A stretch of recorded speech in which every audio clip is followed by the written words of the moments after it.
آپ نے الصلاۃ کا معنی جان لیا۔ الصلاۃ کا معنی کیا ہے؟ الصلاۃ کا معنی یہ ہے کہ انسان جو ہے اس کو زمین پر اختیار دیا گیا، تو انسان کا یہ فرض تھا، انسان کی یہ ذمہ داری تھی کہ انسان اس زمین میں ہر شے کو جو اس کا مقام ہے اس کا مقام پر ہی رکھے یا رکھتا۔ یعنی الصلاۃ کا معنی کیا ہے؟ الصلاۃ سال سے، اصل کسے کہتے ہیں؟ سال کہتے ہیں کسی بھی شے کا جو اصل مقام ہے اس کو اس کے مقام پر رکھنا یا رہنے دینا، شے کا اس مقام پر ہونا، اس مقام پر رہنا جو اس شے کا مقام ہے، جو اس کا اصل مقام ہے۔ اور اصل مقام کیا ہے، کون سا ہے، وہ وہی طے کرے گا جو اس کا خالق و مالک ہے، کیونکہ اسی کو علم ہے اس نے کس مقصد کے لیے اسے خلق کیا ہے۔ لہٰذا سل کہتے ہیں خالق و مالک کا طے شدہ مقام، یعنی کسی بھی شے کا اس مقام پر ہونا، اس جگہ پر ہونا، اس لائن پر ہونا، جو مقام، جو لائن اس کے مالک نے، اس کے خالق نے اس کے لیے طے کر دی۔ لہذا اسی سے ہے الصلاۃ۔ تو الصلاۃ کا معنی کیا؟ الصلاۃ کا معنی یہ ہے کہ انسان جو ہے اس کو زمین پر اختیار دیا گیا، تو انسان کے اوپر یہ لازم ہے، یہ فرض ہے کہ انسان زمین میں ہر شے کو اس کے اصل مقام پر رکھے۔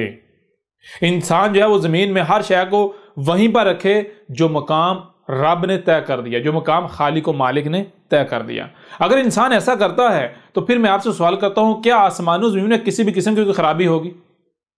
بتائیں ذرا، کیا پھر کسی قسم کی کوئی فحاشی ہوگی، کوئی خرابی ہوگی، کوئی منکرات رہیں گی؟ سوال ہی پیدا نہیں ہوتا۔ اور اگر کوئی کہتا ہے جی نہیں جی، اگر آسمان و زمین میں ہر شے اس کے مقام پر رکھا جس کے باوجود بھی خرابیاں ہو سکتی ہیں، تباہیاں آ سکتی ہیں، تو پھر اس کا مطلب کیا ہے؟ اس کا مطلب یہ ہے کہ آپ یہ دعویٰ کر رہے ہیں کہ جو رب ہے، جو خالق ہے، جو مالک ہے، وہ سبحان ہی نہیں ہے، اس میں خرابی ہے، وہ پاک نہیں ہے، وہ غلطیاں کرتا ہے، وہ خرابیاں کرتا ہے۔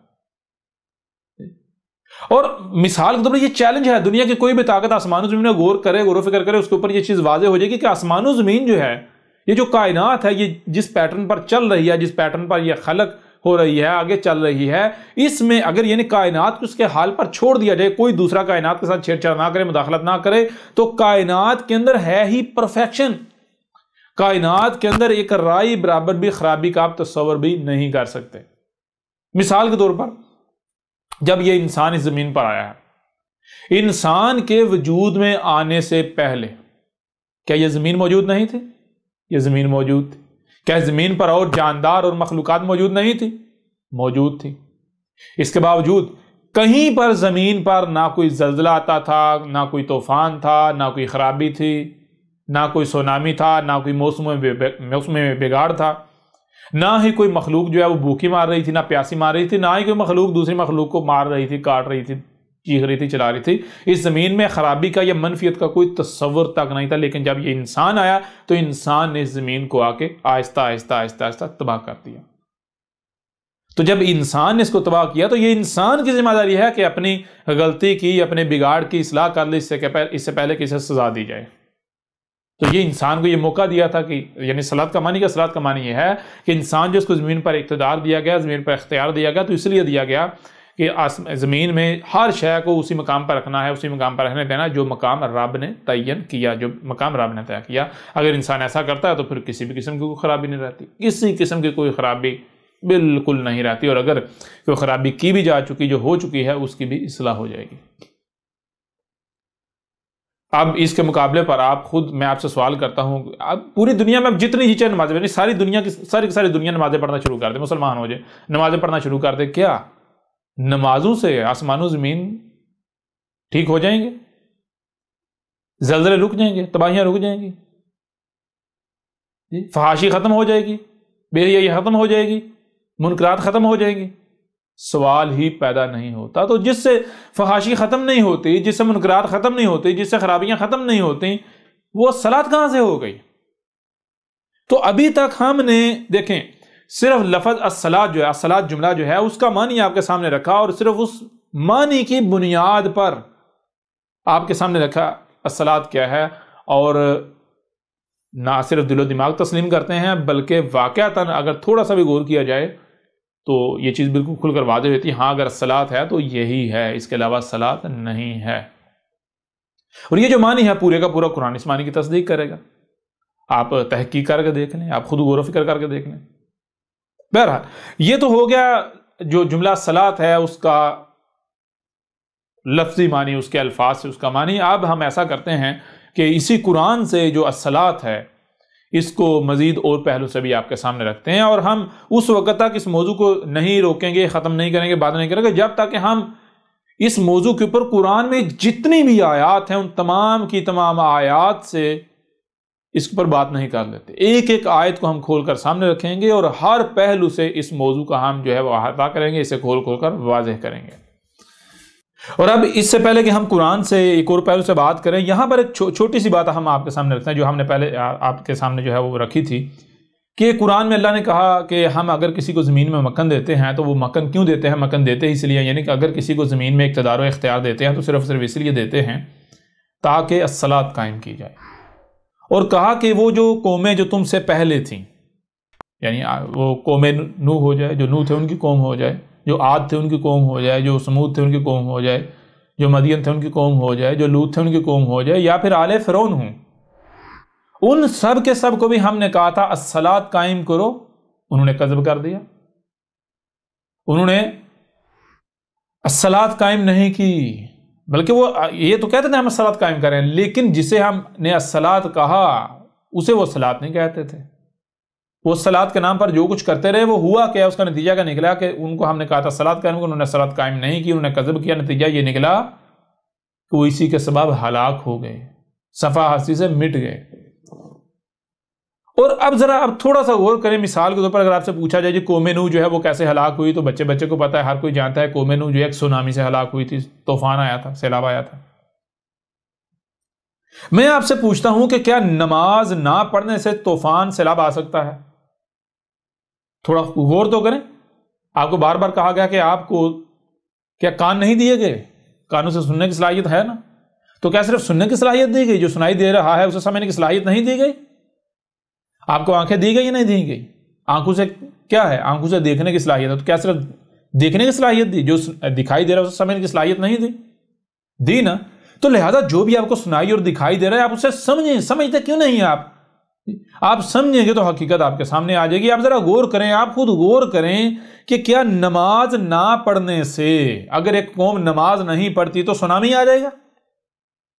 یا پھر اگر ایک قوم جو ہے اس قوم کے پاس زمین کا اختیار ہے، وہ زمین میں آسمان و زمین میں چھیڑ چھاڑ کرتی ہے، آسمان و زمین میں جو مخلوقات ہیں ان کو ان کے مقامات سے ہٹاتی ہے، تو نتیجہ یہ نکلا آسمان و زمین میں جو میزان وضع کیا، جو بیلنس قائم کیا، وہ بیلنس بگڑ جائے گا، نتیجہ پھر ظاہر بات ہے سونامی تو آئے گا، موسموں کا نظام بگڑ جائے گا، درہم برہم ہو جائے گا، سونامی آئیں گے، طوفان آئیں گے، قوم ہلاک ہو جائے گی۔ اسی طرح جو قوم عاد تھی اور جو قوم سمود ان کو لے لے، وہ ایٹمی جنگوں سے ہلاک ہوئی دونوں قومیں، ان دونوں کے درمیان جو ایٹمی جنگیں ہوئیں، پہلے قوم عاد جو ہے وہ ایٹمی جنگ کا شکار ہوئی، اس کے بعد پھر قوم سمود جو وہ بھی ایٹمی جنگ کا شکار ہوئی۔ کیوں؟ یہ ہتھیاروں کی دوڑ، یہ ہتھیاروں کی دوڑ کیسے شروع ہوتی ہے؟ یہ ہتھیار کیسے بنتے ہیں؟ اگر انسان اسی مقام پر رہے جو مقام نیچر نے، اس کے رب نے اس کا طے کر دیا، اور ہر شے کو اسی کے مقام پر رکھے، تو کیا کسی بھی قسم کی تفریق پیدا ہوگی؟ کوئی تفریق پیدا نہیں ہوگی۔ کوئی دشمنی ہوگی؟ کوئی دشمنی نہیں ہوگی۔ جب کوئی تفریق نہیں ہوگی، کوئی دشمنی نہیں ہوگی، کوئی اختلاف نہیں ہوگا، تو ایک دوسرے یعنی ہتھیار کیوں بنائے جاتے ہیں؟ ہتھیار تو ایک دوسرے کے خلاف بنائے جاتے ہیں نا، تو پھر کیا ہتھیار بنانے کی کوئی نوبت پیش آئے گی؟ سوال ہی پیدا نہیں ہوتا۔ لہذا وہ قومیں، اب دیکھیں ذرا غور کریں، نماز نہ پڑھنا یا نماز کا ایٹمی جنگ کے ساتھ کوئی تعلق ہو سکتا ہے؟ جی آپ نمازیں پڑھو تو ایٹمی جنگ نہیں ہوگی، ہے نا عجیب بات؟ جی ایسا ہو سکتا ہے؟ جی انہوں نے نمازیں نہیں پڑھی تھی تو وہ جناب ایٹمی جنگ کا شکار ہو گئے، القاعدہ کا شکار ہو گئے۔ وہ بھائی نمازوں کے ساتھ کوئی تعلق ہی نہیں ہے۔ اسی طرح قوم لوط، ان کو لے لیں، یا آل فرعون کو لے لیں، آل فرعون غرق ہوئے، وہ بھی سمندری طوفان سے جو ہے وہ غرق ہوئے، سونامی سے۔ تو کیا نمازیں نہ پڑھنے سے؟ فرعون نے کیا کیا تھا؟ ایک طرف رب کہہ رہا ہے، قرآن میں اللہ کہہ رہا ہے کہ ہم نے آل فرعون کو اس لیے غرق کیا کیونکہ وہ الصلاۃ کے منکر، ان کو ہم نے کہا تھا کہ الصلاۃ قائم کرو، انہوں نے الصلاۃ قائم نہیں کی، انہوں نے کذب کیا الصلاۃ کا، نتیجے میں وہ ہلاک ہوئے۔ دوسرا قرآن کہہ رہا ہے کہ فرعون کیا کرتا تھا؟ فرعون جو ہے اس کو زمین میں ہم نے اقتدار دیا تھا، اختیار دیا تھا، مکن دیا تھا، وہ اس کا ناجائز استعمال کر رہا تھا، وہ ان اختیارات کا ناجائز استعمال کر رہا تھا، وہ زمین میں فساد کر رہا تھا، وہ مخلوقات کے حقوق سلب کر رہا تھا۔ جی تو پھر الصلاۃ کیا ہوئی؟ تھوڑا سا تو غور کریں۔ اسی طرح مثال کے طور پر آپ اپنی روایات کو اٹھا کر دیکھ لیں، محمد نے کیا کہا تھا؟ محمد نے کہا تھا کہ جب الصلاۃ قائم نہیں کی جائے گی تو نتیجہ کیا نکلے گا؟ نتیجہ یہ نکلے گا کہ پھر زلزلے آئیں گے، پھر طوفان آئیں گے، پھر آندیاں آئیں گی، پھر لڑائیاں ہوں گی، قتل و غارت ہوگی، فرقہ پرستی ہوگی، یہ سب کچھ ہوگا جب الصلاۃ قائم نہیں کی جائے گی، جب الصلاۃ کا قذف کیا جائے گا۔ وہی ظاہر بات ہے، آپ کو زمین میں اقتدار دیا گیا، زمین میں اختیار دیا گیا، اگر آپ زمین کی مخلوقات کو ان کے مقامات سے ہٹائیں گے تو نتیجہ کیا نکلے گا؟ پورے قرآن میں بار بار کہا گیا ہے، بار بار یہ بات واضح کی گئی ہے کہ تمہیں زمین میں اختیار دیا ہے تو جان لو ہم نے آسمان و زمین میں میزان وضع کیا، میزان سے توازن وضع کیا، توازن، اس توازن میں خرابی نہیں کرنا، خسارہ نہیں کرنا، بگاڑ پیدا نہیں کرنا۔ کیا کرنا ہے؟ الصلاۃ قائم کرنا۔ ہم نے آسمان و زمین میں جس جس مخلوق کو جہاں جہاں رکھا ہے وہیں پر رہنے دینا، اور اگر کہیں سے کچھ استعمال کرنا ہے تو صرف استعمال ہی نہیں کرنا بلکہ قسط کے ساتھ وزن قائم کرنا ہے۔ یہ ساری باتیں جو ہے اسی قرآن سے آئیں گی، آگے چل کے ایک ایک پہلو سے جو ہے بات ہوگی۔ بات کرنے کا مقصد یہ ہے کہ آپ خود غور کریں کہ اگر آپ نمازیں نہ پڑھیں، نمازیں نہ پڑھنے سے آسمان و زمین جو ہے ان کا میزان میں خسارہ ہو سکتا ہے، نمازیں نہ پڑھنے سے سونامی آ سکتے ہیں، نمازیں نہ پڑھنے سے زلزلے آ سکتے ہیں، نمازیں نہ پڑھنے سے جنگیں ہو سکتی ہیں۔ یہ نمازیں اگر پڑھیں گے تو زلزلے نہیں آئیں گے، زلزلے رک جائیں گے۔ اگر آپ میں رائی برابر بھی عقل ہے تو آپ کے اوپر یہ بات بالکل کھل کر واضح ہو جائے گی کہ نماز کا الصلاۃ کے ساتھ کسی قسم کا کوئی تعلق نہیں ہے، اور جتنے بھی نمازی ہیں یہ تمام کے تمام الصلاۃ کے منکر ہیں، الصلاۃ کا کفر کر رہے ہیں، یہ الصلاۃ کا قذف کر رہے ہیں۔ ایک طرف یہ کہتے ہیں کہ نبی پاک نے کہا جس نے جو ہے وہ الصلاۃ جو ہے وہ ترک کی تو وہ کافر ہو گیا، وہ کافر ہے، مشرک، اس سے بڑا کافر و مشرک ہو رہی۔ دوسری طرف سے یہ عقل کے اندھے نماز کے نام پر صدیوں سے نسل در نسل الصلاۃ کا کفر کر رہے ہیں اور کہتے ہیں ہم بہت بڑے مومن ہیں۔ عقل کی بات ہے، تھوڑا سا تو غور کریں، تھوڑا سا غور کریں، ہر چیز آپ کے اوپر کھل کر واضح ہو جائے گی۔ بہرحال اب آتے ہیں قرآن سے دوسرے پہلو سے آپ کے سامنے رکھتے ہیں الصلاۃ کو۔ الصلاۃ کیا ہے؟ تو اب ایسا کریں، آپ قرآن کھولیں، آپ قرآن کھولیں اور آپ پورے کا پورا قرآن چھان ماریں، پورے کا پورا قرآن دیکھیں تو آپ کو کیا ملے گا؟ آپ کو قرآن میں جہاں جہاں بھی الصلاۃ کا ذکر آیا ہے وہاں وہاں اس کی ضد کیا ملے گی؟ لفظ فساد۔ کیا لفظ ملے گا؟ فساد۔ اب ذرا غور کریں، کیا اگر نماز الصلاۃ ہے تو کیا نماز کی ضد فساد ہو سکتی ہے؟ پورے قرآن میں الصلاۃ کی ضد آئی ہے فساد، الصلاۃ کی ضد آئی ہے فساد۔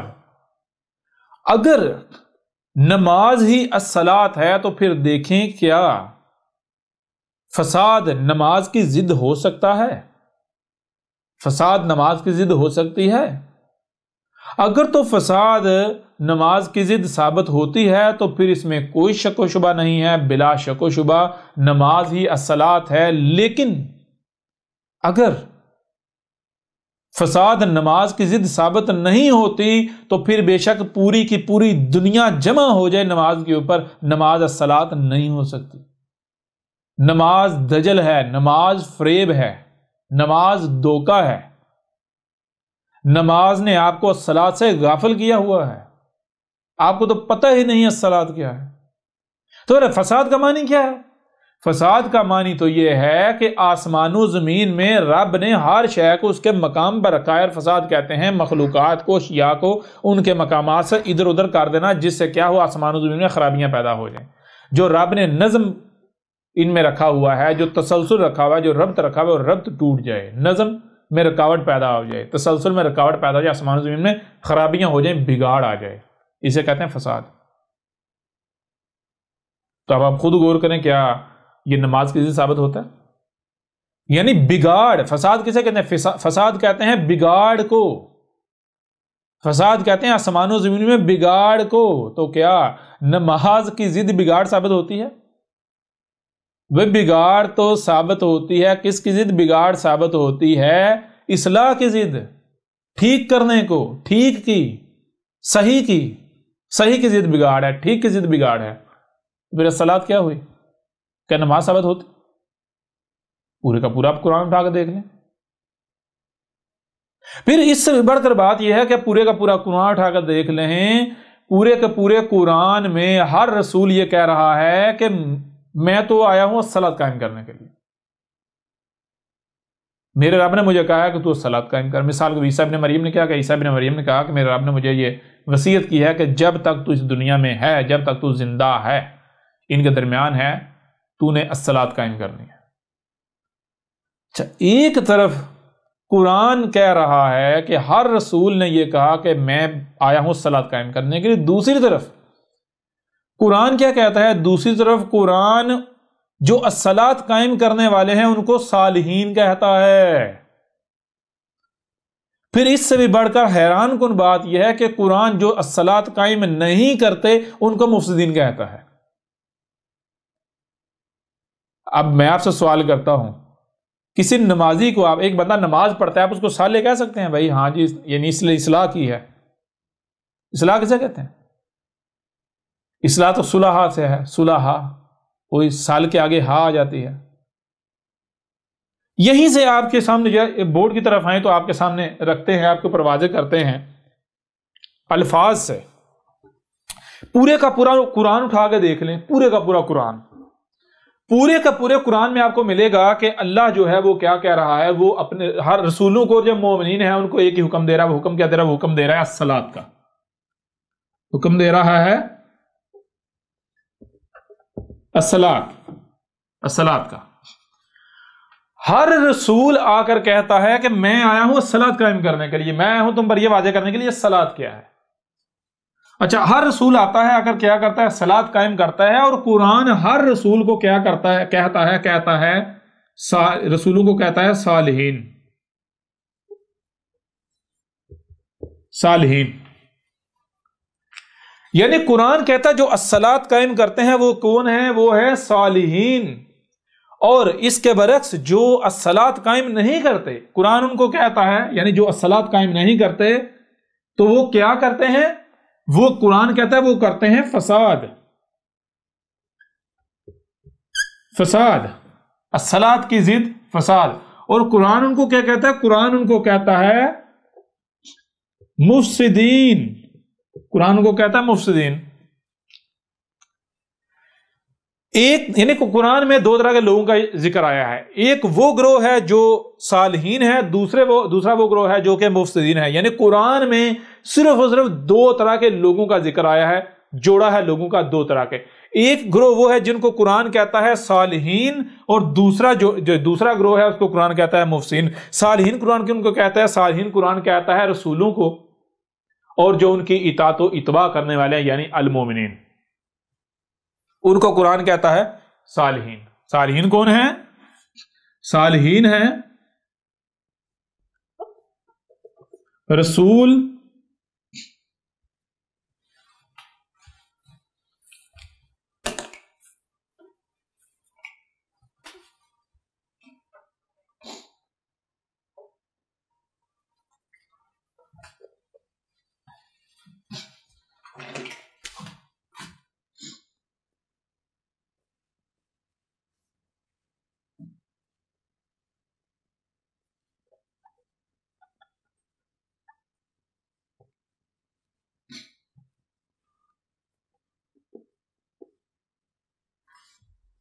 یعنی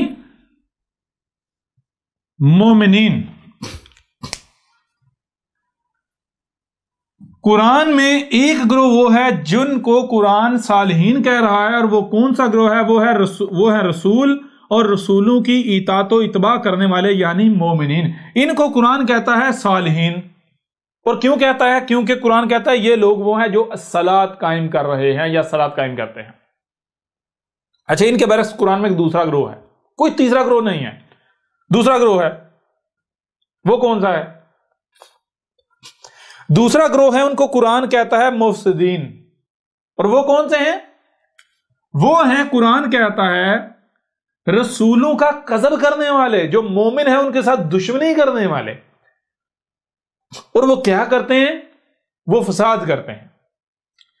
یعنی رسول اور جو ان کی دعوت کو تسلیم کرنے والے ہیں وہ کیا کرتے ہیں؟ وہ آسمان و زمین کی اصلاح کرتے ہیں، وہ انسانوں کو ان کے مقام پر قائم کرتے ہیں، ہر شے کو اس کے مقام پر رکھتے ہیں، آسمان و زمین میں ہر مخلوق کے حقوق کا خیال رکھتے ہیں، کسی کو رائے برابر بھی دکھ نہیں دیتے، تکلیف نہیں دیتے۔ یعنی رسول اور جو ان کی دعوت کو ماننے والے مومنین، ان کی مثال بالکل ایسے ہے جیسے کہ گھر میں، یعنی گھر ہے اور گھر میں بچے بھی ہیں اور بڑے بھی ہیں۔ بچوں کا کام کیا ہوتا ہے؟ بچوں کا کام یہ ہوتا ہے کہ جو بھی انہیں اچھا لگتا ہے، جو بھی انہیں یعنی کہ اچھا لگتا ہے، جس میں انہیں فائدہ نظر آتا ہے، جو چیز ان کو جو ہے وہ اٹریکٹیو لگتی ہے، اس کے پیچھے بھاگ پڑتے ہیں، خواہ اس میں ان کے لیے نقصان ہی کیوں نہ چھپا ہو۔ اب جو والدین ہوتے ہیں، جو بڑے ہوتے ہیں، وہ کیا کرتے ہیں؟ وہ نہ صرف گھر کی دیکھ بھال کرتے ہیں بلکہ وہ بچوں کی دیکھ بھال کرتے ہیں، بچوں کی بہترین تربیت کرتے ہیں، بچوں کو ہر اس کام سے، اس شے سے بچاتے ہیں جس میں یا جس سے ان کو نقصان پہنچ سکتا ہے، جس میں بھی ان کے لیے نقصان چھپا ہوا ہے۔ ٹھیک ہے، تو بالکل یہی کردار، جیسے گھر میں ایک ذمہ دار والدین جو ہوتے ہیں، گھر میں جو ذمہ دار بڑے ہوتے ہیں، یہ کردار ہوتا ہے کن کا؟ یہ کردار ہے رسولوں اور ان کی دعوت کو تسلیم کرنے والوں کو۔ وہ کیا کرتے ہیں؟ وہ آسمان و زمین کی اصلاح کرتے ہیں، وہ ہر مخلوق کو اسی مقام پر رکھتے ہیں جو مقام رب نے طے کیا ہے، کسی مخلوق کو بھی اس کے مقام سے نہیں ہٹاتے۔ ٹھیک ہے، اور دوسرے وہ لوگ ہیں جو ان کا جوڑا ہے، وہ کیا ہے؟ وہ فساد کرتے ہیں۔ وہ کیا کرتے ہیں؟ وہ آسمان و زمین میں جو مخلوقات ہیں ان کو ان کے مقامات سے ہٹاتے ہیں، ان کے مقامات سے ہٹاتے ہیں۔ جب آپ آسمان و زمین میں مخلوقات ان کے مقامات سے ہٹائیں گے تو نتیجہ کیا نکلے گا؟ میں آپ سے سوال کرتا ہوں۔ آپ کو سننے کے لیے کان دیے گئے، دیکھنے کے لیے آنکھیں دی گئی، جو سنائی اور دکھائی دے رہا ہے اسے سمجھنے کی صلاحیت دی گئی، تو آپ ان کا استعمال کریں۔ کیوں نہیں کرتے؟ جب آپ ان کا استعمال کریں گے آپ کے اوپر بالکل کھل کر واضح ہو جائے گا یہ آسمان و زمین، یہ کائنات ایک ہی وجود ہے، اس میں تمام کی تمام مخلوقات کی مثال آپ کے جسم میں اعضاء کی مانند ہے۔ آپ ذرا خود غور کریں کہ آپ کے جسم سے خون نکال لیا جائے، آپ کے جسم سے کسی مخلوق اس کے مقام سے ہٹا دیا جائے، نتیجہ کیا نکلے گا؟ آپ کے جسم میں کوئی چھیڑ چھاڑ کی جائے، نتیجہ کیا نکلے گا؟ جب بالکل یہی مثال آسمان و زمین کی ہے، اس کائنات کی ہے، تو پھر اس کائنات میں اگر کسی مخلوق آپ اس کے مقام سے ہٹاتے ہیں تو نتیجہ کیا نکلا؟ کہ آسمان و زمین میں خرابیاں نہیں ہوں گی، یہ فساد نہیں ہوگا، تباہیاں نہیں آئیں گی، زلزلے نہیں آئیں گے، طوفان نہیں آئیں گے۔ تو یہ ہے ایک گروہ جو ہے ان کو قرآن صالح کہہ رہا ہے، صالحین کہہ رہا ہے۔ وہ کون ہے؟ رسول اور ان کی اطاعت و اتباع کرنے والے، یعنی المومنین، مومنین المومنین۔ اور دوسرا گروہ قرآن ان کو کہہ رہا ہے مفسدین۔ کون ہے وہ جو رسولوں کی ضد ہیں، جو مومنین کی ضد ہیں، ان کو کیا قرآن کیا کہتا ہے؟ مشرک۔ وہ کیا کرتے ہیں؟ وہ فساد کرتے ہیں، وہ ان کی اصلاح نہیں کرتے بلکہ وہ بگاڑ پیدا کرتے ہیں۔ اب اسی مثال کو قرآن جو ہے وہ ان کو، جو مومنین کو صالحین کہتا ہے، صالحین کیوں کہتا ہے؟ ذرا غور کیجئے، صالحین کس سے بنتا ہے؟ صالحین جمع کا صیغہ ہے اور یہ بنتا ہے صالح سے۔ صالح کس سے بنتا ہے؟ ذرا غور کیجئے گا، صالح بنتا ہے صاد لام سال جمع الف جمع ہا۔ اگر آپ نے حروف تہجی والی نشست نہیں سنی، نہیں دیکھی، تو اسے آپ سنیں، دیکھیں، آپ کے اوپر واضح ہو جائے گا صالح کا معنی کیا بنتا ہے۔ ہم یہاں ڈیٹیل میں نہیں جائیں گے لیکن ہم موتنا حروف جو ہیں ان کو واضح کریں گے۔ یہاں پر یہ جو الف ہے یہ صاد کے بعد آتا ہے، لیکن اصل جو لفظ ہے وہ یہ سال ہے اور الف ہے اور ہا ہے۔ ٹھیک ہے، جب الف جو ہے صاد کے بعد آئے گا شروع میں تو وہ بن جائے گا، یعنی فائل بن جائے گا۔ بہرحال سال کا معنی کیا ہے؟ سال کا معنی ہے شے کو اس کے مقام پر رکھنا، شے کا اس کے مقام پر ہونا، جو اس کا اصل مقام ہے اس کی لائن پر ہونا۔ آگے الف جو ہے وہ بنتا ہے، یعنی آتا ہے صاد کے آگے، جس سے وہ کیا، وہ فائل بن جاتا ہے۔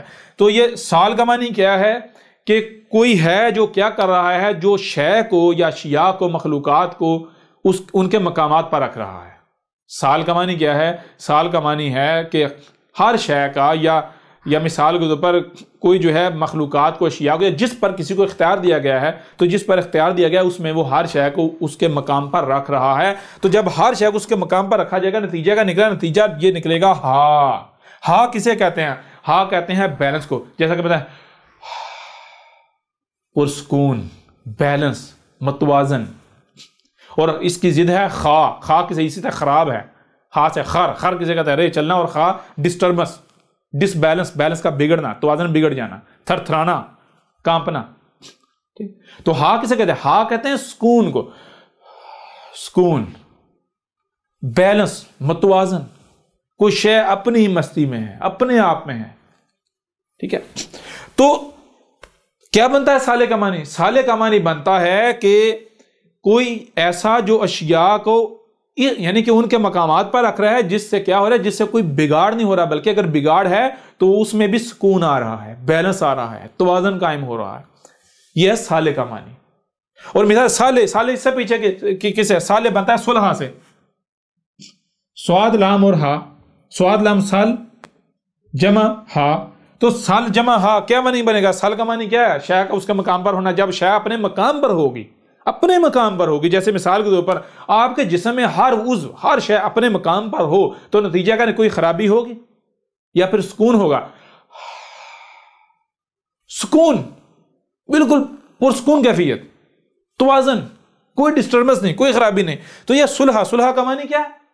صلح کا معنی یہ ہے کہ کوئی شے ہے یا کوئی بھی وجود ہے، اس میں اشیاء کا یا شے کا اپنے مقام پر ہونا جس سے اس میں سکون ہے، اس میں بیلنس ہے، اس میں توازن ہے. ٹھیک ہے جی. تو یہ صلح سے صالح، اور صالح کی جمع صالحین. اب مجھے یہ بتائیں، صالحین کی ضد مفسدین کیا بنے گی؟ صالحین کی ضد مفسدین. مفسدین کسے کہتے ہیں؟ ضرب جب صالحین کہتے ہیں آسمان و زمین، مثال کو سب سے پہلے تو آپ کو یہ جاننا آپ کو اختیار کس پر دیا گیا، کس میں آپ کو اختیار دیا گیا، کس پر آپ کو اختیار دیا گیا. اگر تو آپ کو آپ کے جسم پر اختیار دیا گیا تو اس کا مطلب کیا ہے؟ آپ نے اپنے جسم کی اصلاح کرنی ہے، اس وجود کی اصلاح کرنی ہے، کیونکہ یہ جسم آپ کو دیا گیا، یہ آپ کے پاس رب کی امانت ہے.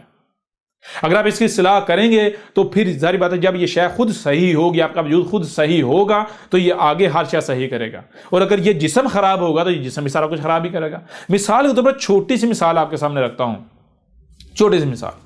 ایک سلائی مشین کو لے لیں. اگر سلائی مشین خراب ہو جاتی ہے، اس کے اندر کوئی فالٹ آ جاتا ہے، تو کیا وہ عمل صحیح کرے گی؟ وہ سلائی ٹھیک کرے گی یا پھر سلائی خراب کرنا شروع کر دے گی؟ اگر کسی بھی شے، کسی وجود کے اندر فزیکلی کوئی خرابی آ جاتی ہے، کوئی خرابی اس کے اندر آ جاتی ہے، تو پھر وہ خرابی اپنے اعمال کی صورت میں وہ ظاہر کرتی ہے. وہ وجود، وہ شے اس خرابی کو اپنے اعمال کی صورت میں ظاہر کرتی ہے. ٹھیک ہے نا؟ جیسے مشین خراب ہوئی تو اس نے عمل بھی خراب کرنا شروع کر دیا. بالکل اس طرح اگر آپ اس جسم کو اگر آپ کو اس جسم پر اختیار دیا گیا ہے اور آپ اس جسم کو خراب کرتے ہیں، اس کی اصلاح کرنے کے بجائے، اس میں ہر شے کو اس کے مقام پر رہنے دینے کے بجائے اس میں خرابیاں کرتے ہیں، اس کو خراب کرتے ہیں، تو پھر خراب جسم کیا اچھے اعمال کرے گا، اصلاح کرے گا؟ سوال ہی پیدا نہیں ہوتا. جب آپ اس جسم کو خراب کریں گے تو اس کی سوچیں خراب ہو جائیں گی، اس کی فکریں خراب ہو جائیں گی. جب سوچیں فکریں خراب ہو جائیں گی، احساسات و جذبات خراب ہو جائیں گے، تو اس کے پھر باقی اعمال جو ہیں، ایکشنز، وہ بھی خراب ہو جائیں گے. تو یہ جسم جو بھی کرے گا، اگر کوئی شے اٹھائے گا، ادھر ادھر کرے گا، تو یہ فساد ہی کرے گا. یہ بولے گا، زبان حرکت کرے گی، تو یہ زبان بھی فساد کا موجب ہی بنے گی. ٹھیک ہے نا؟ تو یہ ہے. اب مفسدین کون ہیں؟ فساد کرنے والے. اگر آپ کو آپ کے جسم پر اختیار دیا گیا، آپ اپنے جسم میں اگر فساد کرتے ہیں، تو یہ جسم آسمان و زمین میں جہاں تک اس کے پاس اختیار ہے یہ فساد کرے گا. اور اگر آپ کو اختیار دیا گیا گلی پر، محلے پر، یا کسی بھی حد تک آپ کو اختیار دیا گیا ہے، یا آپ کو زمین میں مکن دیا گیا، زمین میں اختیار دیا گیا ہے، تو پھر آپ کی ذمہ داری کیا ہے؟ صلاۃ قائم کرنا، صالح بننا. اور اگر آپ نہیں بنتے تو پھر آپ کیا کریں گے؟ آپ فساد کریں گے، مفسدین میں سے ہو جائیں. تو آسمان زمین میں، یعنی زمین میں اقتدار آپ کو، زمین میں فساد کرنا کیا ہے؟ زمین میں فساد کرنا یہ ہے کہ زمین میں جتنی مخلوقات ہیں، ان مخلوقات کو ان کے مقامات سے ہٹا دینا، ادھر ادھر کر دینا. ٹھیک ہے جی. جب آپ ادھر ادھر کریں گے، مخلوقات کو مقامات سے ہٹائیں گے، تو نتیجہ کیا نکلے گا؟ کیا پھر زلزلے نہیں آئیں گے؟ طوفان نہیں آئیں گے؟ آندیاں نہیں آئیں گی؟ سونامی نہیں آئیں گے؟ جنگ و جدل نہیں ہوں گے؟ تفرقہ بازیاں نہیں ہوں گی؟ وہ قومیں جتنی بھی جو ہے ہلاک ہوئیں، کیا کہا ان قوموں کو ہم نے کیا کہا تھا صلاۃ قائم کرو. انہیں صلاۃ قائم نہیں کی، جس کی وجہ سے وہ ہلاک ہوئے. کیسے ہلاک ہوئے؟ ان قوموں کے اندر تفرقہ پیدا ہو گیا. ان قوموں کے درمیان جنگیں ہوئیں، لڑائیاں ہوئیں، ان قوموں کے اوپر زلزلے آئے، طوفان آئے، آندیاں آئیں. جی کس وجہ سے؟ الصلاۃ کے قائم نہ کرنے کی وجہ سے. ٹھیک ہے. یہ ہے. اب آپ قرآن سے سوال کریں، کہتے ہیں جی قرآن میں تو صلاۃ کا ذکر ہی نہیں ہے. او عقل کے اندر پورے کا پورا قرآن بھرا پڑا یہ صلاۃ سے ہے.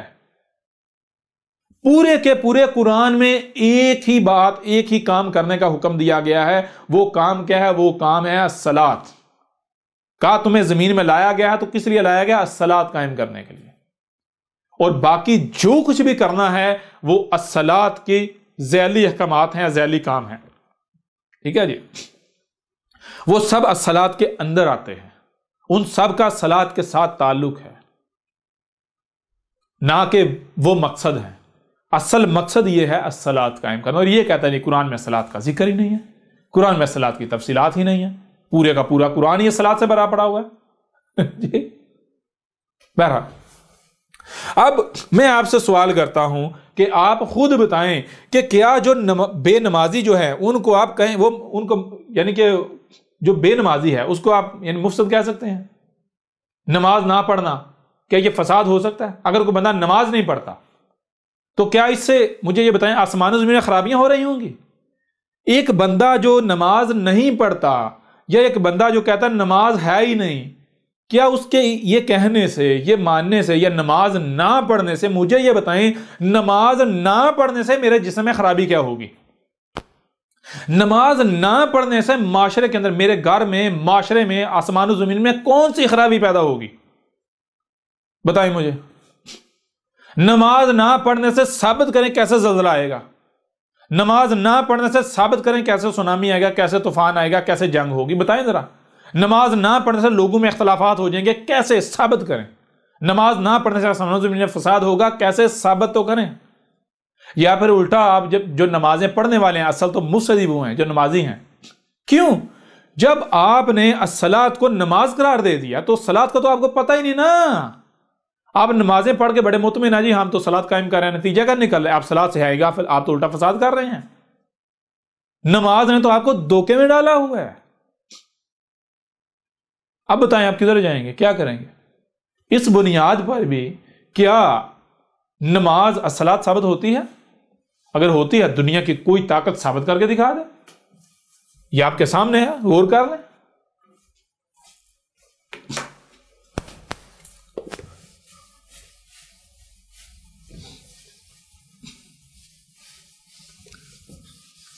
یوں اس پہلو سے بھی آپ کے سامنے جو ہے وہ رکھ دیا الصلاۃ کیا ہے۔ اب اور ایک اور پہلو سے یعنی قرآن سے ایک اور پہلو سے آگے بڑھتے ہیں، اس طرح آگے بڑھتے بڑھتے یعنی اسی قرآن سے ہر پہلو سے ہم الصلاۃ کو کھول کھول کر واضح کریں گے، ہر پہلو سے آپ کے سامنے رکھیں گے، کوئی ایک بھی پہلو جو ہے وہ ہم نہیں چھوڑیں گے، ہر پہلو سے ہم قرآن سے الصلاۃ کو کھول کھول کر واضح کریں گے۔ اب ایسا کریں کہ قرآن کے شروع میں ہی ہم جو ہے ابتدا سے ہی بات کرتے ہیں۔ سورہ بقرہ جو ہے اگر آپ کھول سکتے ہیں، سورہ بقرہ کھول لیں جی، تو یہ دیکھیں سورہ البقرہ جو ہے یہ کہاں سے شروع ہو رہی ہے؟ یہ شروع ہو رہی ہے الف لام میم ذالک الکتاب لا ریب فیہ ھدی للمتقین، یہ پہلی دو آیات ہیں سورہ البقرہ کی، لیکن